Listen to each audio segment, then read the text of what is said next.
Depuis plusieurs années, la région du Sahel en Afrique subit une escalade inquiétante de l'activité terroriste. Cette zone dénombre le plus grand nombre d'attaques contre des civils au cours des 3 dernières années, avec plus de 1100 attaques perpétrées par des groupes islamistes militants en 2023, selon le Centre d'études stratégiques de l'Afrique. Ce foyer de tensions extrêmes et de violence pose des défis majeurs à la stabilité régionale et internationale. Nous constatons que les activités des éléments terroristes et armés progressent et nous devons trouver les voies et moyens pour y répondre. La détérioration de la situation sécuritaire au Sahel appelle à une réponse globale forte conduite par les États et les peuples de la région. À cet effet, les responsables de la défense et de la sécurité des États africains coopèrent étroitement pour prévenir les attaques terroristes et assurer la sécurité des citoyens.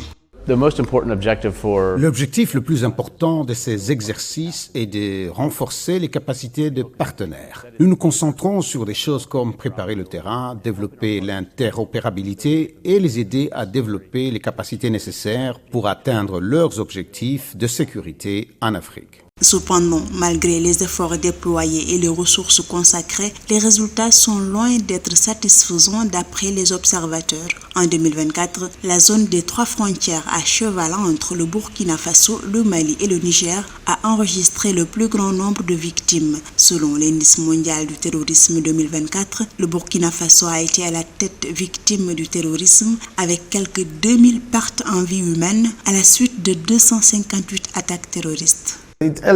Cela a suscité de nombreuses doléances au sein de la population locale.